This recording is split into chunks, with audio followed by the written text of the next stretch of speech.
एक बात अपने जीवन में सदा उतार करें। घर में अगर तुलसी का क्यारा है तो तुलसी महारानी हमें ये बता देती है कि हमारे घर में सुख आने वाला है कि दुख आने वाला है। जैसे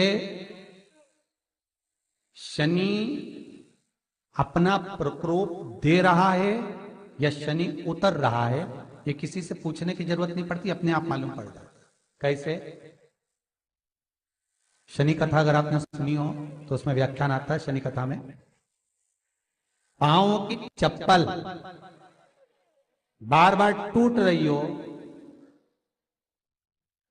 कमर से नीचे जो वस्त्र पहने हो वो फट रहे हो, कहीं पजामा है, धोती है, आदि वस्त्र हैं, कपड़े हैं, वो अपने आप फट। आज के जमाने में तो फटे फटाए पहनते हैं लोग, फैशन। उसकी गारंटी नहीं है, उसका हम वर्णन नहीं कर रहा। हम जब पहनते हम समझ जाते हैं इसको शनि तो ऑलरेडी लगा ही हुआ। जब उनका घुटना घुटनी सब फटा हुआ दिखता है तो उसमें लग जाता है कि शनि पहले से लग गया बापड़ा, उनके पहने से तो मालूम पड़े। शनि का नियम है, शनि कथा कहती है पांव की चप्पल बार बार टूट रही हो, घिस गई हो, बद्दी टूट रही हो, कुछ कर रही हो, और अगर कमर से नीचे जो वस्त्र पहने हो वो अपने आप फट रहे हो, समझ लेना कि शनि पांव से प्रवेश कर रहा, मतलब अपनी प्रखरता शनि दिखा रहा। किसी मंदिर में गए महाराज और वहां जाने पर चप्पल चली गई तो समझ लेना शनि की कुदृष्टि अब पड़ना बंद होना चालू हो गया। कितना सुंदर कहा है महाराज। जूता चप्पल आज के जमाने में तो फैशन हो गई साहब, घर की चप्पल अलग होती है, बाहर की चप्पल अलग होती है। लोग घर में चप्पल किचन तक में पहन के जाते हैं। अरे पानी ले जाओ सीओर से। रसोई घर में लोग चप्पल पहन कर जाते हैं, जहां भगवान का प्रसाद बन रहा है, जहां अन्नपूर्णा निवास कर रही है, और पूछो तो कह किचन की चप्पल है तो माथे पे रख लो। तुम अपनी माँ को जरूर देखना है एक बार, वो बूढ़ी माँ कितनी बार किचन में चप्पल पहन कर गई, मुझे जरूर फोन कर कर बताना। बूढ़ी माँ रसोई घर में आज भी बिना चप्पल के जाती है, और बहुओं की कहीं एड़ी नहीं फट जाए, ठंड नहीं बैठ जाए, इसलिए ये रसोई घर तक में चप्पल पहन कर जाती है। सूर्य नारायण की कथा पढ़ना, शनि महाराज की कथा पढ़ना, और गरुड़ पुराण की कथा पढ़ना। जिन जिन कथाओं का हम व्याख्यान कर रहे हैं उसको पढ़ना जरूर हो। क्या लिखा है? घर के अंदर जब चप्पल जाती है, रोग, बीमारी, कष्ट, तकलीफ चालू हो जाती है। तुमने चप्पल क्यों पहनी? ठंड नहीं बैठ जाए, रोग नहीं बैठ जाए। घर के अंदर उतना बढ़ गया, एक कालीन बिछा दो, एक दरी बिछा दो, मोटा आसन बिछा दो, जिस पर तुम चल लो।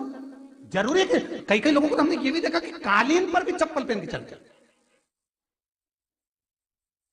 और ब्राह्मणों को भोजन परोस रहा है, गुरुजन को भोजन परोस रहा है, ठाकुर जी की थाली बना रहा है, ठाकुर जी का थाल लगा रहा है, तो भी चप्पल है पांव। तेरा क्या होगा रे कालिया, क्या होगा? विचार तो करो। देह पड़ी रे जाए यहीं पर, फिर कुंडल और नगीना, क्या हरि नाम नहीं तो जीना। अभी भी सुधर जाओ रे, अभी भी सुधर जाओ, नहीं सुधरो तो सिधर जाओ रे। या तो सुधरो नहीं तो सिद्धरो, थोड़ा सुधरो। रसोई घर में अन्नपूर्णा रहती है। रसोई घर में शिव महापुराण की कथा कहती है, जब भगवान शंकर को मां जगत जननी भोजन करा रही थी, शंकर जी ने वर मांगा था अन्नपूर्णा से। ए अन्नपूर्णे, तुम मेरे घर के बच्चों का भरण पोषण कर रही है। इस मृत्यु लोक में जितने मनुष्य जन्म लेते हैं ये मेरे पुत्र कहलाते हैं। तो अन्नपूर्णा ने कहा, चिंता मत करना भोलेनाथ, जिस जगह पर एक स्त्री, बेटी, कन्या या घर की बहू या बूढ़ी मां भोजन बनाएगी, उस जगह पर मैं अन्नपूर्णा उसके शरीर में प्रवेश करूंगी। वो रसोई घर नहीं होगा, वो मेरा और तुम्हारा मंदिर कहलाएगा। अब मंदिर में चप्पल पहनकर भोजन का निर्माण करना ये श्रेष्ठता है।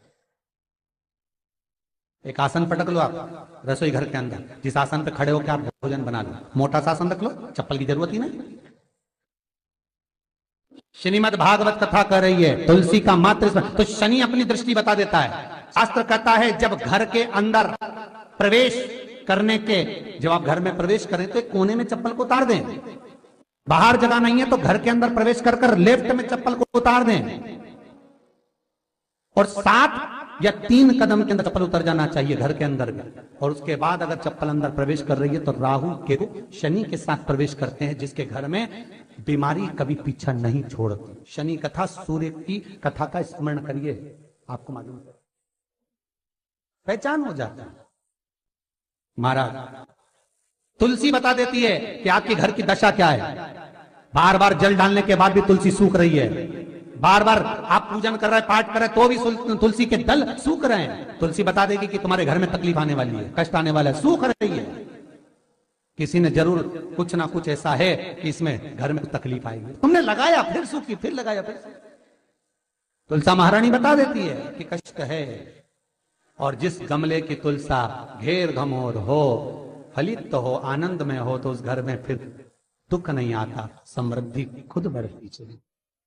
जिन शंकर भगवान को आप जल चढ़ाते हो, जिन ठाकुर जी से आप लाड लड़ाते हो, जिन भगवान कृष्ण का आप स्मरण करते हो, राधा रानी का आप नाम जाप करते हो, जिस परमात्मा का आप भजन कर रहे हो, कीर्तन कर रहे हो, नाम जाप कर रहे हो, नाम स्मरण कर रहे हो, उससे तुम्हारा एक संबंध होना चाहिए, एक रिश्तेदारी होना चाहिए। और उससे जब तुम्हारा कोई संबंध रहेगा, उससे जब तुम्हारी कोई रिश्तेदारी रहेगी, तो उस रिश्तेदारी में जैसे ही आपके प्राण छूटे और छूटते से ही आप जब गए तो जाते ही आप कहोगे कि कृष्ण से मेरा ये संबंध है, वो मेरा पुत्र, वो मेरा भाई, वो मेरा बेटा, वो मेरा सगा, वो मेरा रिश्तेदार, वो मेरा कुटुंबी, वो मेरा पुत्र। जब कहोगे तो तुरंत प्रवेश हो जाए। महाराज भगवान से संबंध होना चाहिए। कई लोग भगवान को सवेरे से रिझाने बैठते हैं तो भगवान को बनी बनाई बात कहते हैं, ये पाठ कर लो, ये पाठ कर लो, ये पाठ कर लो, ये स्तुति कर लो, सारा बना बनाया। पर तुमने अपने दिल से कौन सी स्तुति गाई? तुमने अपने दिल से कौन सा भगवान को निवेदन करा, कौन सा नमन करा?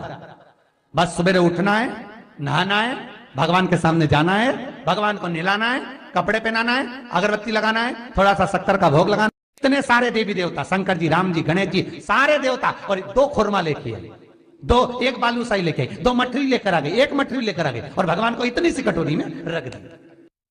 अब बोले, कई लोगों से पूछा, इतनी सी कटोरी में 1 मठरी, 1 खुरमा, और रोज मठरी खुरमा एक साथ नहीं रखती, वो तो आज दिन मठरी का भोग लगा दिया, कल खुरमे का लगाई, परसों गुजिया का, परसों पपड़िया का, कोई डब्बे में भरे भराए रखे, रख दिया। और 1 लड्डू रोज लगा देगी, इतना बड़ा। तो पूछा, इतना सा लड्डू और इतने सारे भगवान कैसे